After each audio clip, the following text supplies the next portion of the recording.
Hello and welcome to Material Girls, a pop culture podcast that uses critical theory to understand the zeitgeist.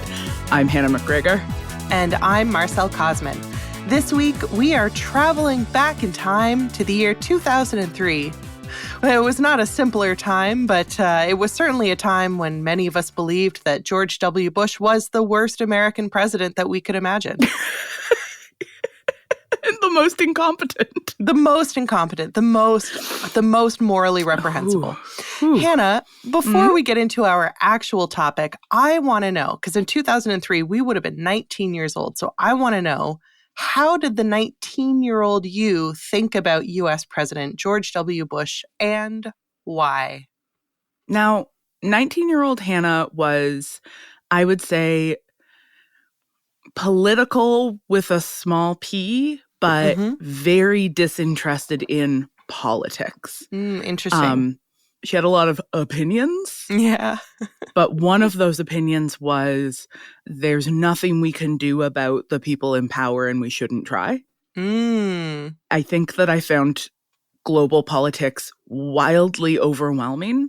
And so it was just like, well, you know what? Don't even pay attention to it. Don't even talk about it. What I knew was that we didn't like George Bush. And I had a vague sense that we didn't like George Bush because he was not smart. That was definitely a sort of narrative I was receiving. And he was using 9/11 to justify doing wars. Yeah. And that's kind of what I had. Yeah. But then, like, somebody would respond to me and be like, well, what is the U.S. supposed to do? They were attacked. And that immediate moment, that, like, first pushback is when I was like, I actually don't know. Yeah. I actually don't know when I don't want to talk about it. Yeah. I think that is super relatable. I felt very similar to how you're describing, but I was definitely political. Like, I thought I was going to be an ambassador. That was my career path. When I was in my senior year of high school, I was planning to study political science and become an ambassador to somewhere important. You'd be so bad at that. You hate the country. I know. You'd be so bad at, like, going around and being like, Canada's great. This was before I had my hard reckoning that I was not a nationalist. This was like, I think I thought that Canada was still salvageable. Oh, yeah. And that's fair. Lots of people still think that. It's true. Tell me what you thought about Bush. I mean, like you, a lot of the narratives, like he wasn't smart. A lot of the narratives about him were in relation to Bill Clinton. And so there was a lot of, like, praising Bill Clinton as, like, not necessarily as a man or a husband, but as a leader, as a, like, person who, like, studied the issues at hand carefully. Just sort of knew the names of the countries where he was waging a war. And really genuinely seemed like he was making the decisions and not a hand puppet being used by other members of his administration, which is very much how George W. Bush felt to me as a mildly uninformed 19-year-old with a lot of opinions. Opinions. Who was he a hand puppet to? Kissinger? Rumsfeld.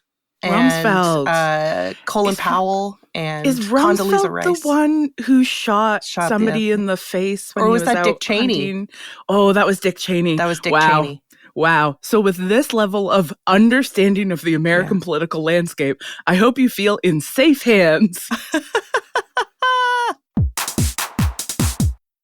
It's time for Why This, Why Now, the segment that asks the materialist question. What are or were the historical, ideological, and material conditions for our object of study to become zeitgeisty? And what is our object of study, Marcelle? Is it Bush? It's not Bush, but we'll get there. This week we are officially talking about Pirates of the Caribbean. Okay. Pirates of the Caribbean, The Curse of the Black Pearl hit theaters on July 9th, 2003. Once again, were we ever so young? Hannah, could you read this description of the film from my favorite source of all time, Wikipedia, please? Quote, Pirates of the Caribbean, The Curse of the Black Pearl, originally titled Pirates of the Caribbean, is a 2003 American fantasy swashbuckler film directed by Gore Verbinski. Produced by Jerry Bruckheimer and distributed by Buena Vista Pictures through the Walt Disney Pictures label, the film is based on the Pirates of the Caribbean attraction at Disney theme parks and is the first film in the Pirates of the Caribbean film series. The film stars Johnny Depp, Jeffrey Rush, Orlando Bloom, and Keira Knightley. The plot follows the pirate Jack Sparrow, Depp, and the blacksmith Will Turner, Bloom, as they attempt to rescue the kidnapped Elizabeth Swann, Knightley. The trio encounters Captain Hector Barbosa, Rush, and the crew of the Black Pearl, who are afflicted by a supernatural curse. End quote. Perfect. Thank you, Hannah. Now, as the summary notes, the film is an adaptation of the ride of the same name, which can be found at Disneyland, Disney World, and Tokyo Disney. Hannah, do you remember the Pirates of the Caribbean ride from when we were at Disneyland last year? With profound fondness. We went on it twice. It's very fun. They put you in a little boat, and then that little boat goes down a waterfall, and you all get splashed. And then you're in like a subterranean river, which like the ride broke down multiple times while we were there. Yeah. Like at least like once while when we were on in it. line. Yeah, at least once while we were on it. And it's like, yeah, this thing has the feeling of built before safety laws. Like the vibe is we might die down here. Yes. And it's basically like you go along in this little boat and there are all of these animatronics acting out, not as far as I can tell, any kind of narrative. Just pirate stuff. They're just doing pirate stuff around you. Yeah. I will say 2 specific fond memories. One is the moment when we realized that they have placed several updated animatronics throughout that are Johnny Depp from these movies. Yeah. And they're so much more modern than all of the originals that it's uncanny. Like, it just seems like actual Johnny Depp might just be like hiding on the Pirates of the Caribbean ride. Which is like, I guess that's what he's up to these days. When you're canceled, you have to go live in Disney World. Anyway, big fan. I would go on it 100 more times. Absolutely. It's a great ride. And based on the reading that I did for this episode, it's a perennially popular one. So looking back, it absolutely makes sense that the Disney Corporation would want to turn it into a money-making movie, right, Hannah? Yes.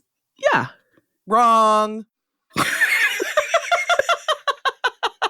Very funny. Okay, before we get into the why of the film's popularity, I'm going to tell you a little bit about the circumstances of its production, because it's cuckoo bananas, and how apparently the film almost didn't get made. I mean, I feel like it was the first ride movie, and now they make so many ride movies. Okay, this is so good. Then CEO of Disney, Michael Eisner, tried to shut down production of Pirates of the Caribbean because Pirates of the Caribbean was not the first theme park attraction to film adaptation that Disney had attempted. What? I know. What other one? You're right that it was the first ride, but it wasn't the first attraction. So there was an earlier project, 2002's The Country Bears, and it was such a critical and commercial failure that Eisner became convinced that theme park attractions do not lend themselves to successful movie adaptations. Okay, sorry. What attraction was The Country Bears based on? Well, you know, the Country Bear Jamboree. You know what? I don't know. And either we didn't see it or it didn't exist when we went to Disneyland. I can assure you that we didn't see it. Does it exist? It does. Did we it just does skip exist. it? Yeah. Okay. All right. Good for us. Wikipedia describes the attraction as, quote, a stage show featuring audio animatronic bears who perform country music, end quote. I love that. That's a perfect corollary to a fantasy swashbuckler film if I've ever heard one. So the theme park attraction adaptation was like a major point of contention for the CEO. Gotcha. The other issue was that apparently there hadn't been a successful pirate movie to hit the box offices since the 1950s. Oh, that's so interesting. I know. So getting the actual details here was a bit challenging. I found this archived blog post about Michael Eisner's, again, that was the CEO of Disney, Michael Eisner's attempts to interfere with the production of Pirates. One of the points that the blogger, Jim Hill, makes is that, quote, Every modern attempt to revive the swashbuckling genre, 1976's Swashbuckler, 1980's The Island, 1983's Yellowbeard, 1986's Pirates, and 1995's Cutthroat Island, had all been miserable and, more importantly, expensive failures. End quote. Okay, what about Muppets Treasure Island? Doesn't make it on the list. Outrageous. I know. Tim Curry walked so that Johnny Depp could sink to the bottom of the ocean. Exactly. So the blogger Jim Hill does not take Muppets Treasure Island into account, nor, from anything I could tell, did Michael Eisner. So because I'm a serious scholar, I need to stress that I really can't substantiate much of what the blogger Jim Hill writes about. But that blogger does cite a book by James B. Stewart called Disney War. And I was able to preview just enough of that book using Google Books.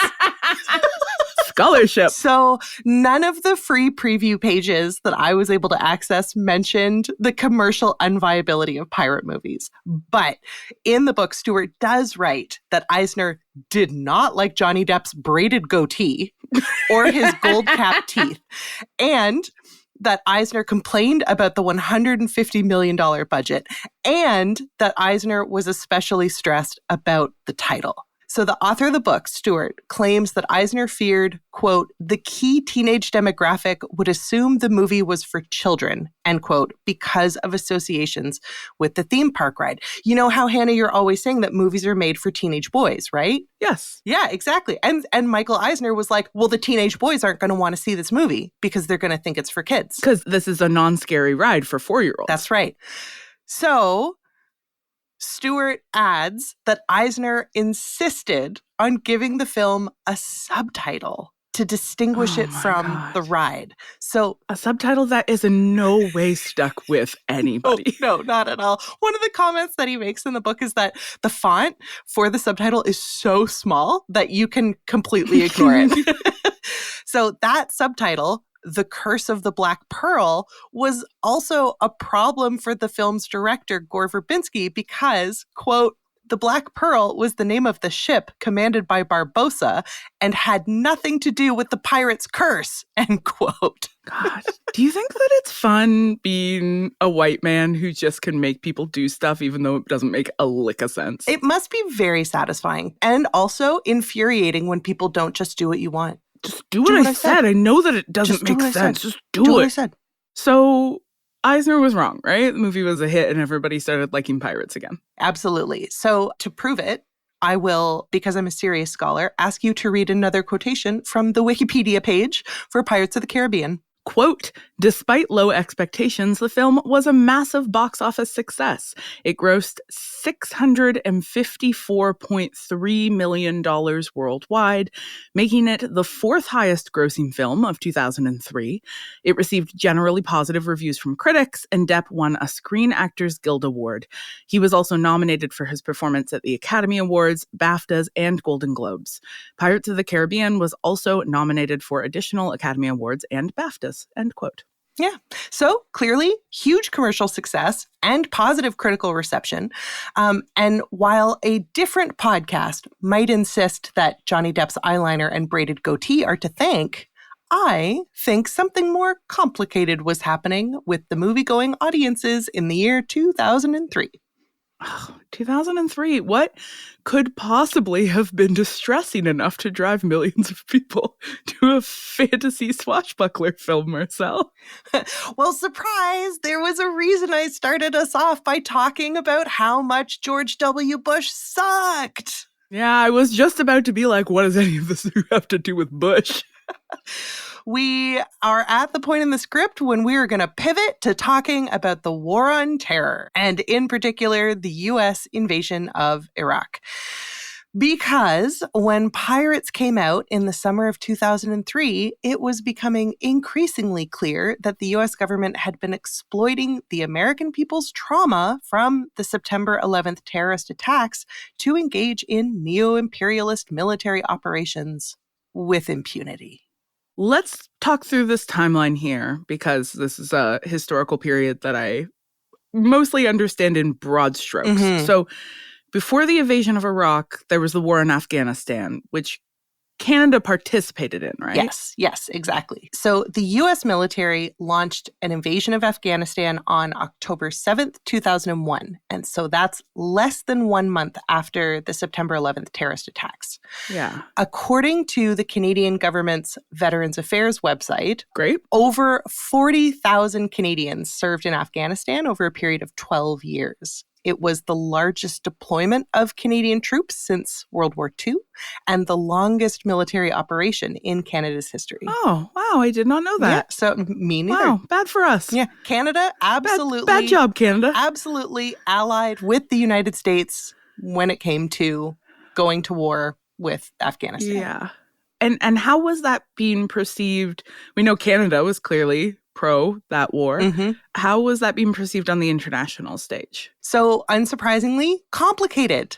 So, Al-Qaeda, the organization that claimed responsibility for the 9/11 terrorist attacks, was known at the time to be training in Afghanistan.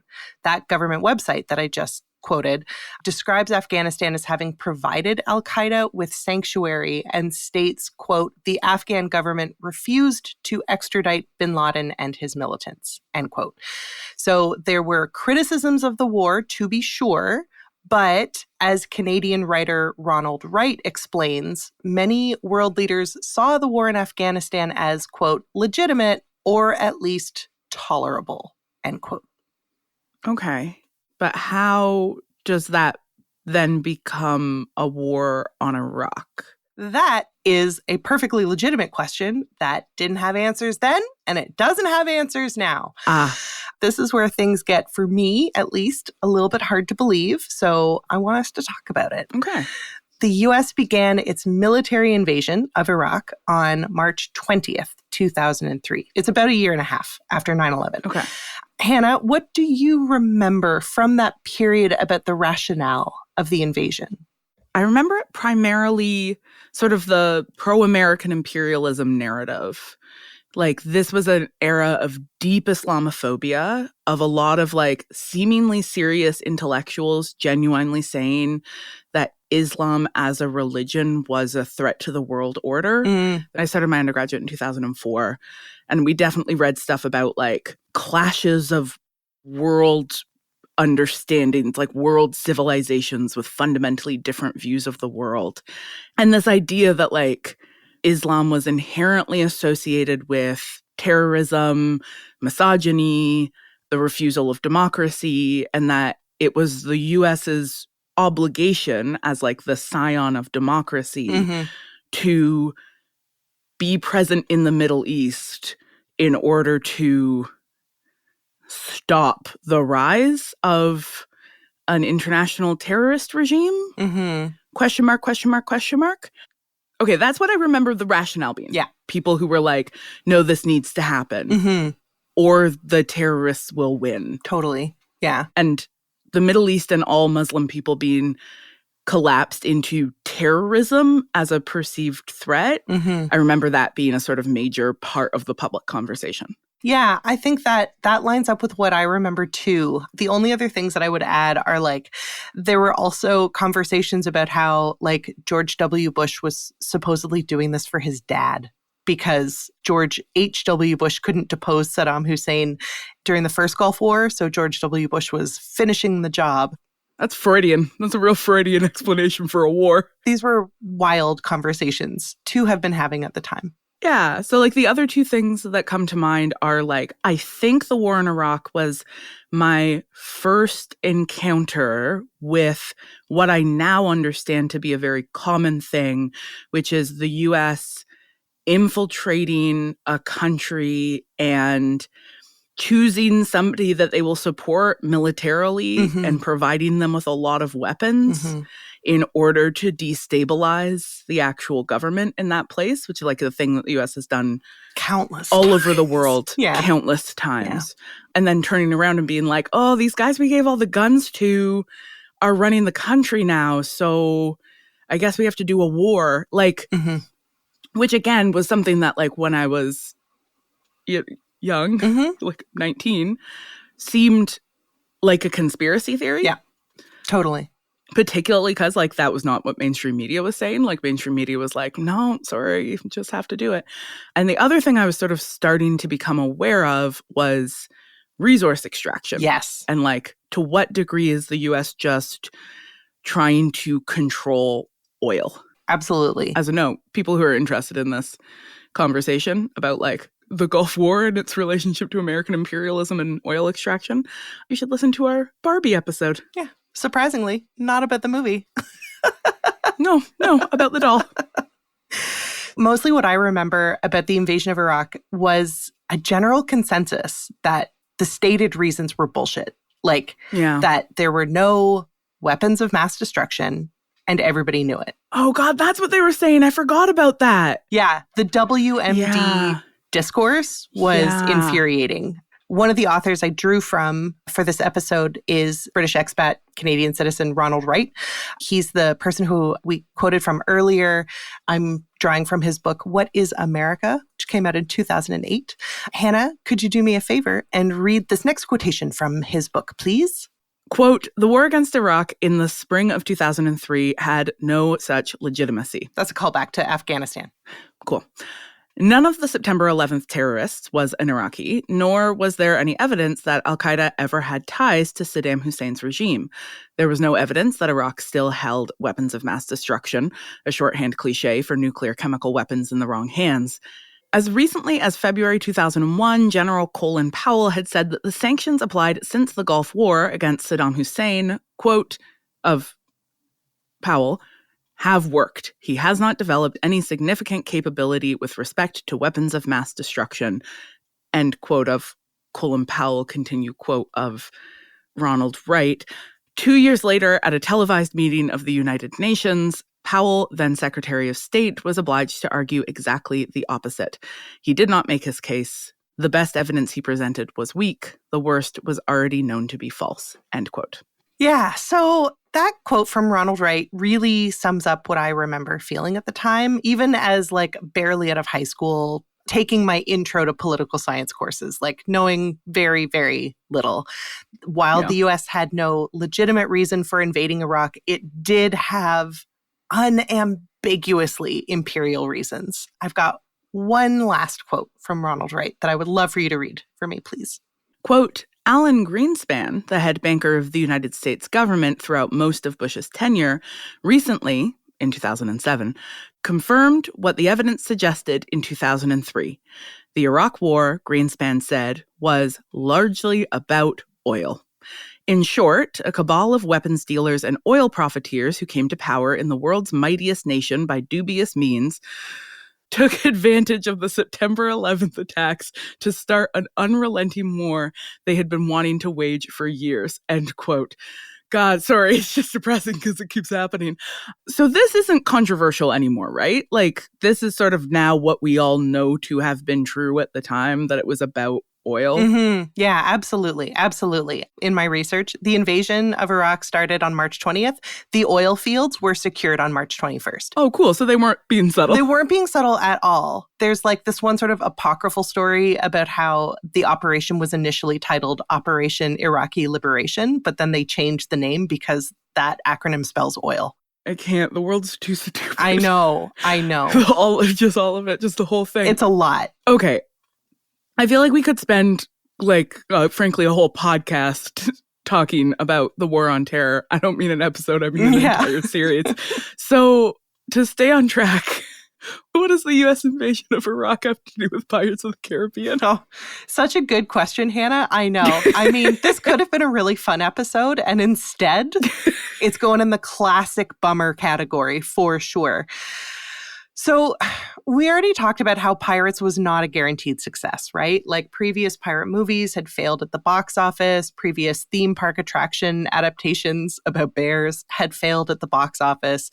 And Disney CEO Michael Eisner was himself expecting Pirates of the Caribbean to be an expensive failure. But when the movie opened in July 2003, less than 4 months after the U.S. began its invasion in Iraq, under widely held to be false pretenses, audiences were there for it, literally and figuratively. Oh, that's really interesting, Marcelle. What do we think the connection might be? before I address that most excellent question of yours, Hannah, I think we should bring in some theory. Oh, I love theory. Okay, let's do it. Great. This segment is called The Theory We Need, and as promised, I'm going to offer a theoretical frame that I hope might help us understand why Pirates of the Caribbean became such a hit. All right, Hannah, have you heard of the concept American Exceptionalism? And if so, how would you describe it? It's the idea that when other people do an international war, it's bad and a violation of the world order. But when the U.S. does it, it's good and the spreading of democracy, because the U.S. isn't like other countries. It invented democracy and they get to do whatever they want globally because they're doing democracy. Is it that? That's pretty much it. Yeah, okay. So American exceptionalism is one of those terms that, like sex positivity, which we talked about in our Golden Girls episode, it is kind of what it sounds like, but nevertheless deserves some unpacking. So we're going to start once again with my favorite source, Wikipedia. Hannah? Okay, here's Wikipedia's definition of American exceptionalism. Quote, American exceptionalism is the belief that the United States is either distinctive, unique, or exemplary compared to other nations.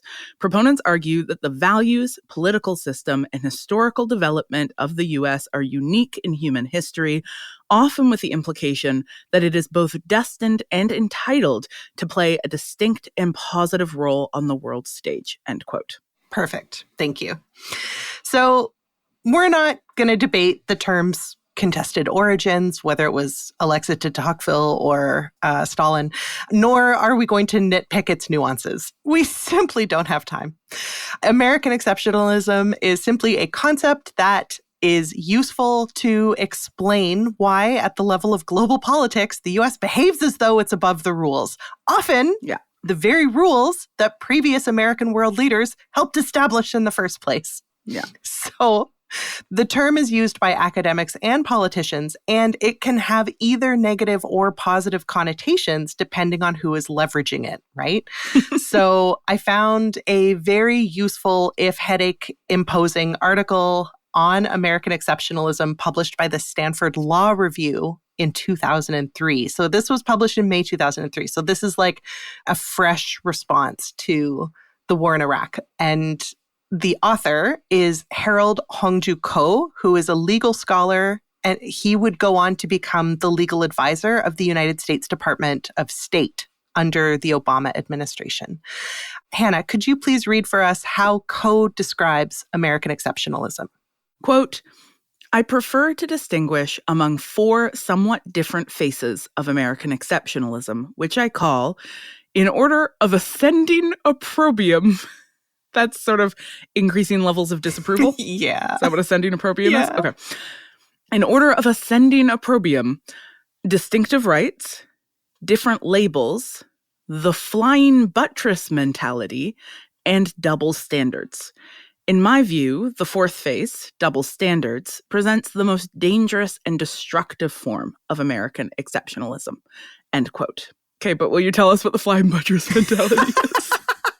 He goes into such detail about all of these. Flying buttress is like, instead of being like a stable pillar, it instead is this like arc over top that like does things. I think this is the like setting an example rather than holding up. It, like I regret asking. I know. The thing to keep in mind is that Ko is a patriot for sure. He's a legal scholar who, at the time when he was writing this, like genuinely believes in the positives of American exceptionalism.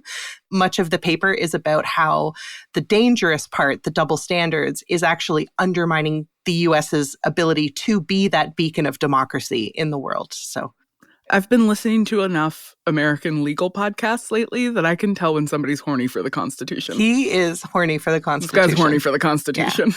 So since we're talking about the illegal invasion of Iraq, we're going to focus on that fourth face, double standards, which is simply, quote, when the United States proposes that a different rule should apply to itself than applies to the rest of the world, end quote. Yeah. That's from Coe. As Canadians, we probably have a fairly easy time coming up with reasons why American double standards pose a problem. And what I appreciate about Coe's paper is that he himself rejects the isolationist impulse as an American legal scholar committed to international diplomacy. In other words, he recognizes that international relations are of benefit to the U.S. as well as to the rest of the world. He writes, quote, "By opposing the global rules, the United States can end up undermining the legitimacy of the rules themselves, not just modifying them to suit America's purposes. The irony, of course, is that by doing so, the United States disempowers itself from invoking those rules at precisely the moment when it needs those rules to serve its own national purposes," end quote. Does Coe go into detail about the invasion of Iraq in particular and like why that military action was an example of such a double standard? He does. And he unequivocally states that, in his view, the invasion was illegal under international law. Yeah. I have one last quote for you to read, Hannah. Quote, "Administration officials railed against egregious Iraqi violations of the Geneva Conventions against U.S. soldiers, seemingly oblivious to the fact that much of the world had already concluded that the United States was flouting the Geneva Conventions on Guantanamo." That's the prison camp in Cuba for folks who don't know. This is all before Abu Ghraib. Sorry, Hannah, continue. Well, the president called for prosecution of Iraqi war criminals without relenting in his opposition to the International Criminal Court. Because in 2002, Bush tried to shut down the creation of the International Criminal Court. So the U.S. has always hated it. It's always hated it. Oh, because it's about accountability and they don't like that. Okay. Exactly. And U.S. officials who spoke only days before about the irrelevance of the United Nations to launching our attack spoke confidently about their expectation that the United Nations would authorize the lifting of sanctions and support the massive effort necessary to clean up and build a democratic post-war Iraq.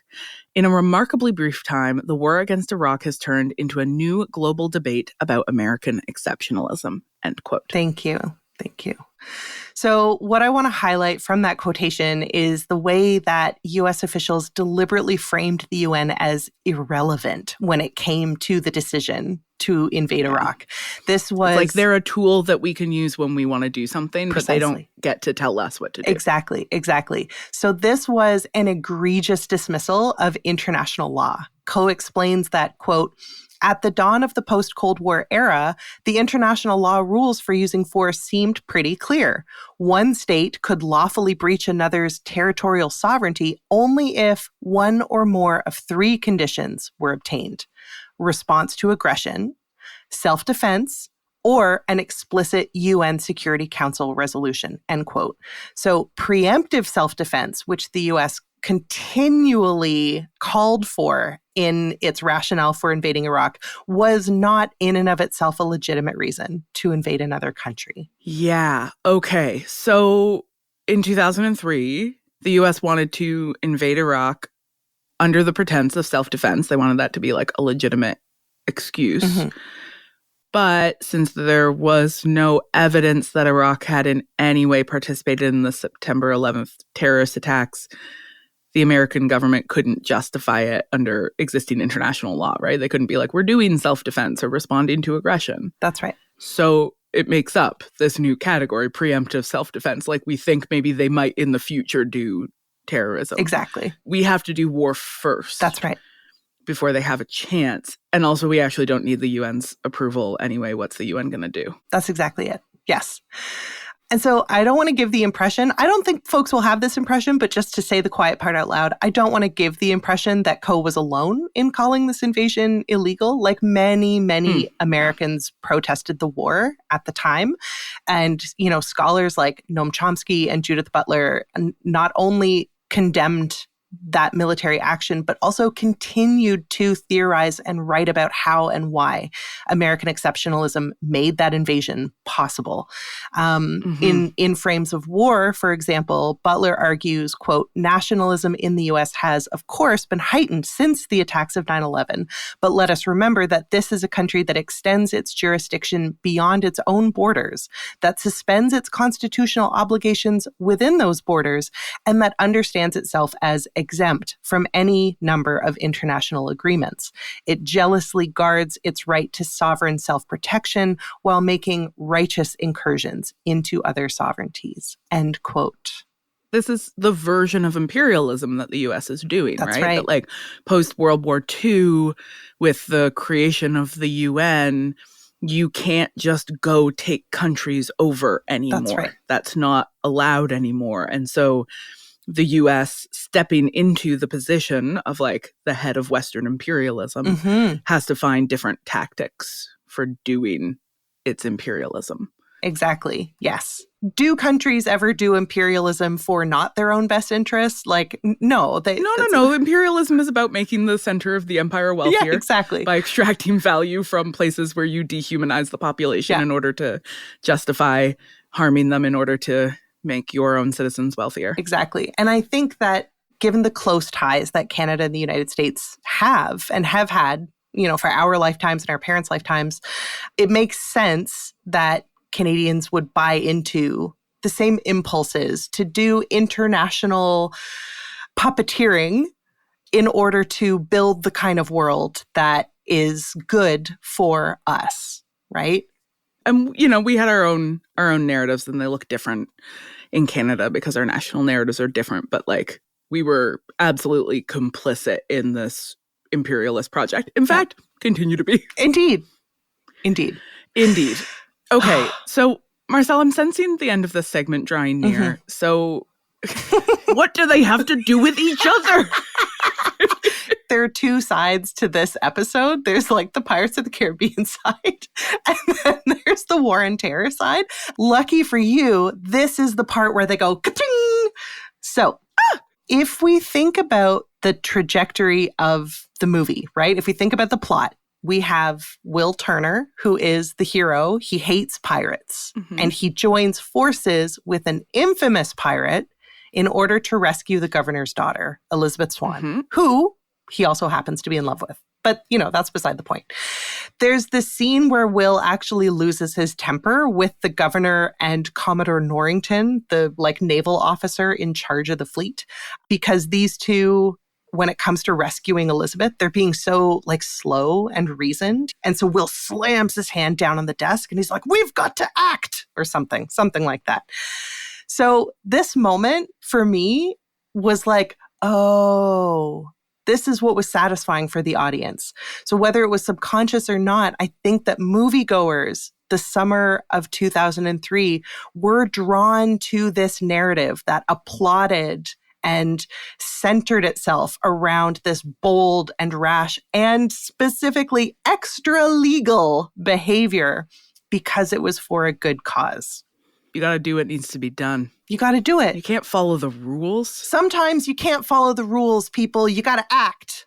Oh, that's an intriguing claim, Marcelle. I find myself immediately wanting to discuss it further.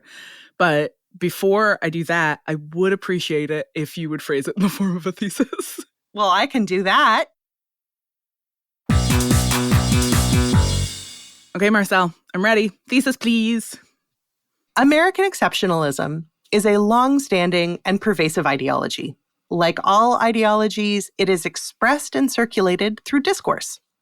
In the summer of 2003, less than 2 years after the horrifying terrorist attacks of September 11th, 2001, security discourse continued to dominate national and international arenas. That discourse, however, was smoothly weaponized by American politicians with identifiable connections to both weapons and oil industries. These absolute heathens used transparently false pretenses to weaponize the legitimate trauma of a country reeling from an unprecedented terror attack in order to justify the invasion and occupation of oil-rich Iraq. The security discourse leveraged by Bush's administration stressed the urgent need to act and dismissed international law as irrelevant when it came to protecting American interests. This urgent need to act, law be damned, is similarly at the heart of the 2003 summer blockbuster Pirates of the Caribbean: The Curse of the Black Pearl. Our hero, the hardworking and law-abiding blacksmith Will Turner, aligns himself with the known criminal pirate Captain Jack Sparrow in order to save the governor's daughter from a rogue crew of ruthless pirates. Millions of moviegoers were thus assured that when it really matters, even the good guys will break the law. In this essay, I will argue... Okay, I want to talk about sovereignty. Oh, okay. Okay, so I just want to point out. Yes. I was just re-listening to our excellent episode about The Notebook with Vanessa Zoltan. Yes. And in it, we talk about post 9/11 narratives and the way that they attach sovereignty to freedom. Yes. And that the form that sovereignty takes in these narratives is a guy with a weapon who's willing to do what needs to be done, laws be damned. That's right. So there's this real through line, right? Of like, we need a hero, and that hero needs to be somebody who has an unerring sense of what's right. Yes. Is unrestricted by anybody else's sense of like how one is supposed to do things, right? Like not restricted by like laws or norms or politeness, whatever. Yeah. Restrictions, like has absolute sovereignty in relation to their actions, sovereign even above the laws. But thinking about this as a like characters that embody American exceptionalism makes a lot of sense to me. Of like, laws are for other people to control them because they're bad. Yeah. But I'm a hero. Yeah. And because I'm a hero, anything I do is justified. Absolutely. Absolutely. Yeah. Which, then explains like that whole era of like Marvel movies where they're like, but what if the unbelievable harm that you do in pursuit of being a good guy has consequences? What? Cue 500 fucking movies. So tired of that story. Yeah. That makes so much sense. The other thing that this really makes me think about is there's this book that I love called Cold War Orientalism by Christina Klein. It's a scholarly monograph from 2003. Good time. And in it, she's writing about 1950s and 60s American popular culture that is about positioning the U.S. as a kinder, gentler version of imperialism that was going to like step into the role that the UK had previously had, right? And there's this real like, this very strong narrative of like, the US were the first ones to escape the British Empire, right? Like, that's what the War of Independence was. And so when eventually the British Empire is dismantled, it's like, now we are the leaders of this new free world of people who are not under the thumb of the British Empire. And so a lot of those narratives that are about sort of justifying, romanticizing this new American imperialism, which is an imperial, Christina Klein's argument is essentially that it's a sort of sentimental imperialism, that it's a like kinder and gentler imperialism that is about getting to know you, getting to know all about you. That's one of the examples she uses. But that very frequently the bad guys in these stories are stuffy British people. Oh, yeah. Because they stand in as this like, well, this was the bad imperialism. That's right. And we all agree this was very bad. Like, look at what the British military is like. So it's like they represent a world order that is about the rule of law, that is restrictive, that is overbearing, that demands that everybody behave in the same way, right? Like British imperialism is really associated with like a sort of universalized education, a sort of like incredibly stratified class system. And then it's like American imperialism is like cool, sexy imperialism where you can sort of like have fun with it. And like there's way fewer rules. Yeah. Which I think pirates just fit in so well, right? That they're like literally anti-imperial. Yeah. Like they were criminals stealing from British ships. Yeah. Often located in the outreaches of like imperially controlled places, right? That's like right. the Caribbean. Yep. And were like stealing from like kind of Robin Hooding, except that the poor that they were giving to was themselves. Yeah. Yeah. But stealing from the rich, and that's the important part. That's the important part. Yeah. Yeah. That makes so much sense. It really helps to explain why this movie that doesn't have American characters would still scratch that itch, right? Scratch that anti-imperialist itch of a neo-imperialist. Yeah. Particularly through a figure like Johnny Depp, who, like, his portrayal of Jack Sparrow is not American. No. But is aesthetically very closely aligned with rock and roll. Absolutely. Yeah. People made a big deal about his channeling of Keith Richards in that character. Yeah. There's a sort of like a hyper contemporary aesthetic for sure, right? Like a sort of anachronistic aesthetic happening there that like associates him with modernity, but also like with rebellion and the refusal of authority figures. It's a sort of a dense text. A dense text. Yeah. Captain Jack Sparrow.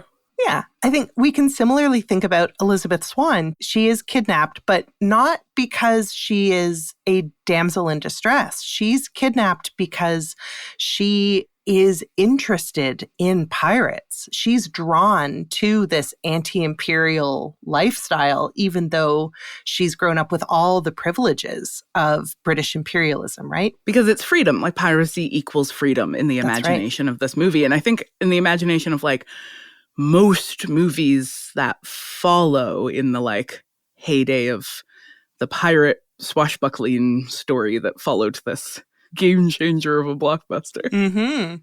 Yeah, absolutely. I'm going to channel my inner Adorno and say, what does the popularity of a very silly historical swashbuckler based on a theme park ride have to say about the role of like escapism in depoliticizing the public? Because we're very, very funny and popular and cool.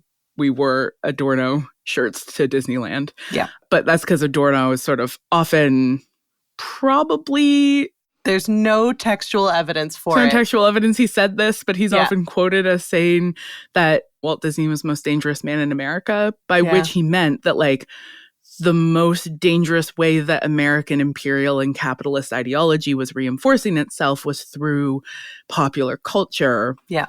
But, like, he's more interested in the way that, like, popular culture, like, numbs the brain. Numbs you. Yeah. That it's got these sort of like repetitive aesthetics that like turn your brain off. Yeah. So that like in the little time that you're not working, your brain is like still sort of structurally inside the factory. Yeah. Because it's like still going through these sort of repetitive factory created motions, but instead it's pop culture doing this.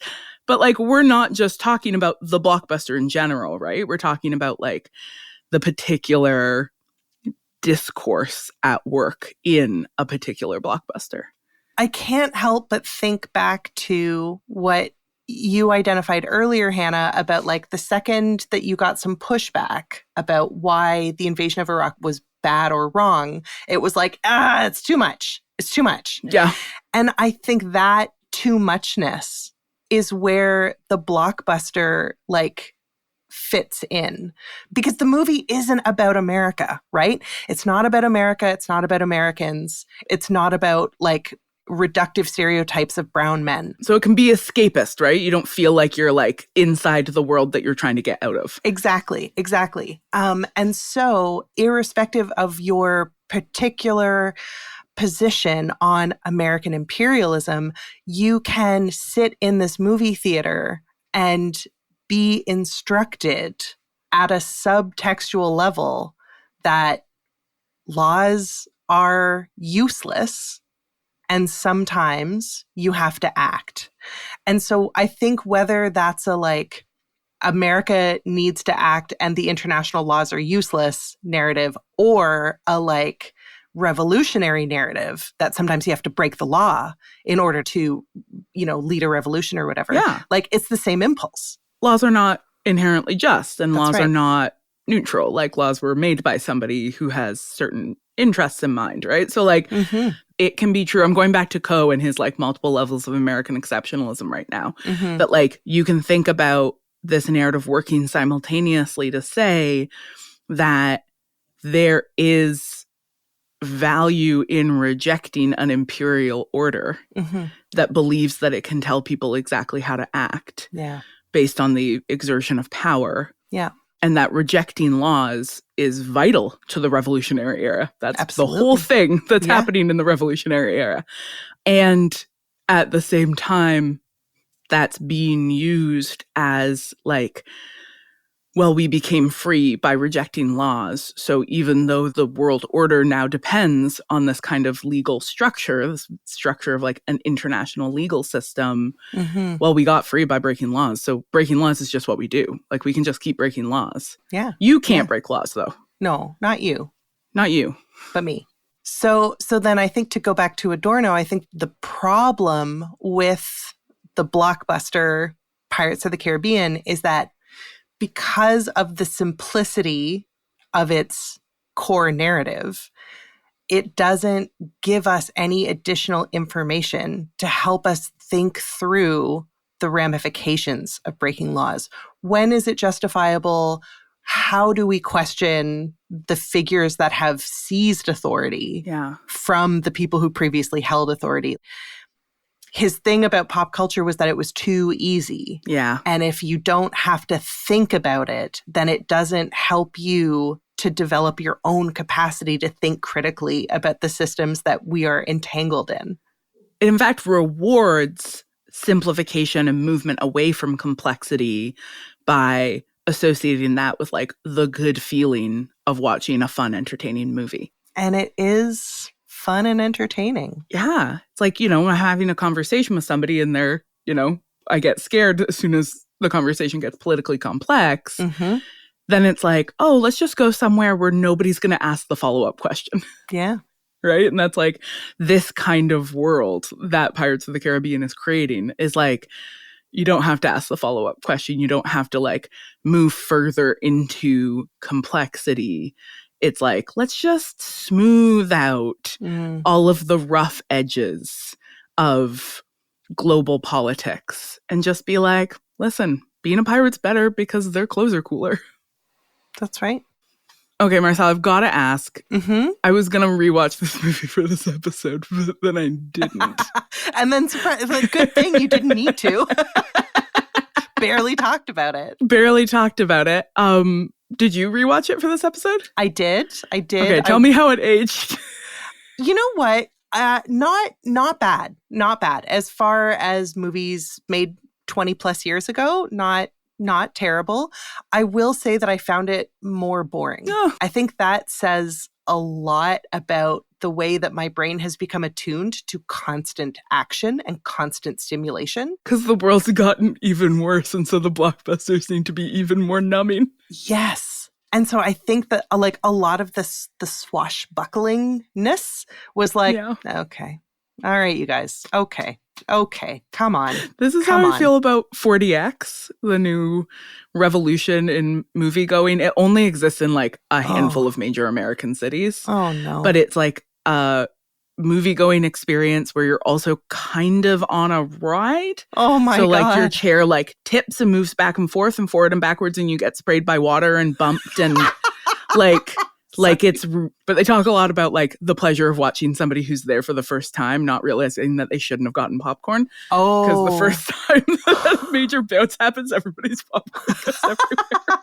Because you're like on a fucking ride. But I'm like, I just feel like at this point, like our brains are so broken from the constant overstimulation of modernity that our entertainment can't be like an exciting blockbuster. It has to be somebody grabbing you and just shaking you hard for 2 hours. Yeah, exactly. While screaming. At a certain point, you're going to, like when you go to a movie, somebody is just going to have to come out from around a curtain and stab you in the gut.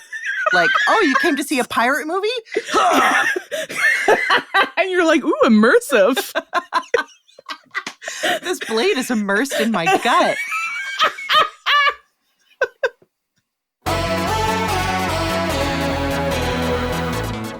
Material Girls is a Witch Please production and is distributed by Acast. It's an ill wind that blows no good.